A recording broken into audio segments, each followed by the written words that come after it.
Bonjour, Alexis GPS Co. Dans le cadre du comparatif entre le Galaxy S2 à gauche et l'iPhone 4S à droite, on va tester la capacité de ces deux appareils sur la reconnaissance vocale, puisque c'est l'événement sur l'iPhone 4S. Apple a annoncé avoir sorti un nouveau système de reconnaissance vocale dit intelligent. On va d'abord rapidement sur ces deux appareils tester la qualité de la compréhension des téléphones sur quelques phrases. Donc je vais énoncer quelques phrases et voir le résultat s'afficher. Voilà, au hasard. Je teste actuellement la reconnaissance vocale sur l'iPhone 4S et le Galaxy S2. Le match est serré.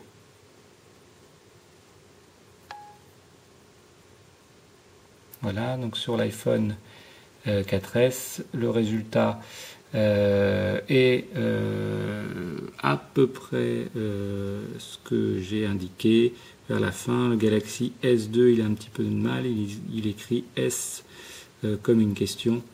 Et donc, est-ce que le match est serré? De l'autre côté, la phrase exacte est sortie, mais on se rend compte de manière générale que dans tous les cas, les deux appareils sont quand même assez similaires sur ce sujet-là.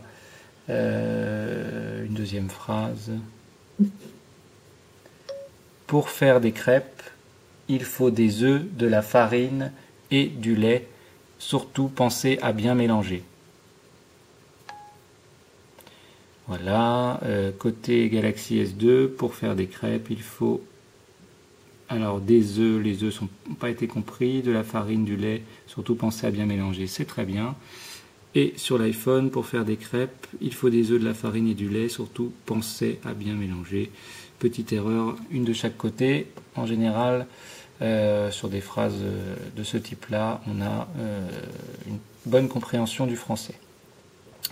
On va maintenant s'intéresser aux solutions mises à disposition par les deux appareils pour des discussions. Donc on voit côté iPhone une solution qui s'appelle Siri, qui est accessible avec un appui long sur le bouton central. Et à partir de là, on peut lui demander un certain nombre de choses, comme la météo par exemple. Quel temps fera-t-il demain? Voici la météo pour Paris pour demain. Voilà, donc Siri Apple qui annonce qu'on peut indiquer quelques phrases intelligentes comme quelle est la météo pour demain, ce genre de choses assez facilement par rapport aux autres appareils. Qu'est-ce qu'on a en face? C'est moins connu, mais Samsung met à disposition sur le Galaxy S2 une solution développée en partenariat avec l'éditeur Vlingo, qui met par ailleurs à disposition une solution sur l'Android Market. Mais là, donc, c'est une solution spécifique qui est accessible en double-cliquant sur le bouton central. Donc, c'est un appui long côté iPhone. Là, on double-clique et on a une solution qui apparaît. Ou alors par un widget également disponible au niveau du bureau du Galaxy S2. Donc on va comparer ces deux solutions qui sont mises à disposition sur quelques tests, alors notamment sur la météo. L'avantage du Galaxy S2, c'est que le Galaxy S2 peut appeler des applications alors que l'iPhone ne peut pas le faire. Donc si on teste une ouverture d'application, par exemple, donc on va faire un test.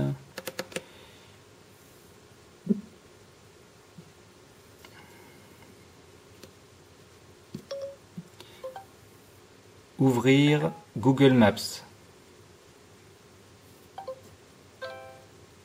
Voilà, et donc le Galaxy S2 peut ouvrir Google Maps. De l'autre côté, ouvrir Google Maps.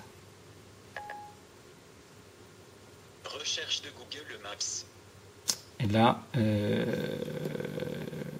Siri a compris qu'il fallait ouvrir un navigateur avec Google Maps dedans.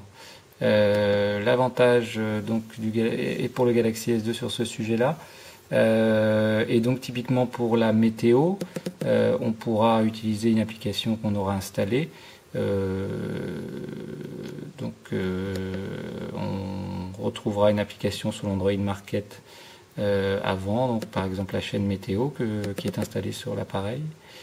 Et donc on peut utiliser la commande vocale pour indiquer ouvrir la chaîne météo.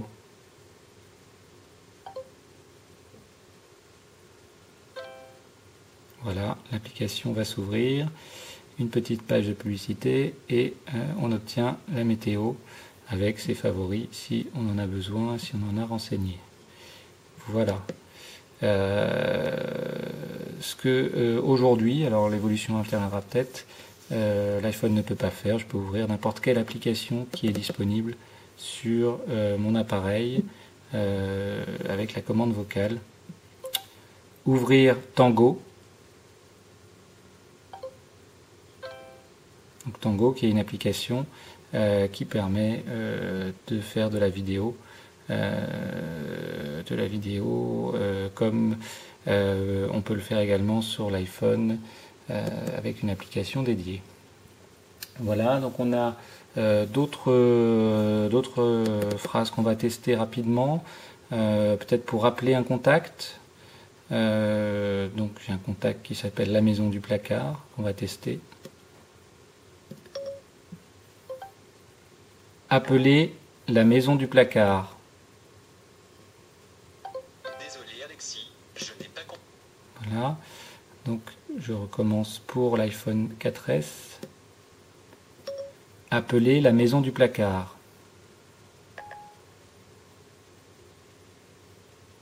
J'appelle la maison du placard. Voilà, et de l'autre côté, donc l'appel est intervenu, simplement il n'y a pas de carte réseau, donc le réseau n'est pas, l'appel n'a pas pu aboutir.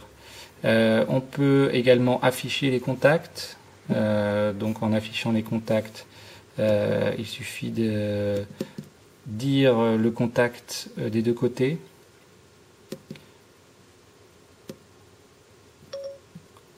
La maison du placard. Voilà votre contact. Voilà, et donc dans les deux cas, le contact est affiché. Alors, ce qui est intéressant sur l'iPhone 4, c'est que Siri l'affiche dans son interface à lui, alors qu'effectivement, côté Galaxy S2, c'est simplement afficher le contact dans l'application Contact qui existe. Sur le Galaxy S2, c'est plus ergonomique avec l'iPhone, on est bien d'accord. On peut également envoyer un SMS des deux côtés.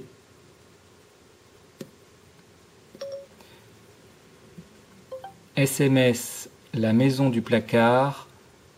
Message, rendez-vous demain, 9h. Envoyez un SMS à la maison du placard. Message, rendez-vous demain, 9h. Voilà, et donc là je peux dire d'envoyer directement. Côté iPhone, c'est plus simple. Voici votre message. Voilà, donc le message est un peu plus long puisque j'ai parlé un petit peu plus. La maison du placard. D'accord, j'enverrai votre message à la maison du placard. Prêt à l'envoyer? Voilà, et donc là je peux annuler. Annuler. D'accord, je ne l'envoie pas. Donc là on voit que Apple a été un petit peu plus loin puisque de l'autre côté, si je veux interagir à nouveau, il faut que je rappuie ou que j'utilise un système assez intelligent qui a été mis en place par Galaxy S2. C'est une phrase type voilà, que je viens de prononcer qui est le mot Salut Galaxy. Et donc avec le mot Salut Galaxy, je active directement, comme je viens de le faire, donc ça ne va pas marcher, j'active directement la capacité à déclencher la phrase que je veux et l'interaction avec le mémo vocal. Donc Donc là, si je dis salut Galaxy, envoyer, envoyer. Envoi de message. Voilà. Et donc le message va être Lors envoyé. d'envoi du message. On n'est pas forcément obligé d'appuyer, puisqu'on a cette phrase qui est salut Galaxy, qui permet d'activer le mémo, ce qui est assez intelligent. Comme le texto, on peut envoyer un email, ça fonctionne dans les deux cas. Voilà, donc pour les interactions, on va avoir des interactions complémentaires côté Galaxy S2 qu'on n'aura pas côté iPhone, qui est le fait de naviguer d'un point à un autre, puisque Google propose Google Navigation sur le Galaxy S2, et donc on va être en capacité de demander au Galaxy S2 de naviguer vers un point. On va faire un test. Naviguer vers Saint-Maur-Créteil. Désolé, je ne comprends pas ce que naviguer vers Saint-Maur-Créteil veut dire. Voilà, donc côté iPhone, il n'a pas compris. Et côté Galaxy S2, donc il nous lance directement Google Navigation pour nous permettre de démarrer une navigation en voiture. Donc on a un système, pour récapituler à droite, on va dire plus intelligent, qui permet d'interagir avec un nombre de phrases plus important et qui vous rend la main quand une discussion intervient.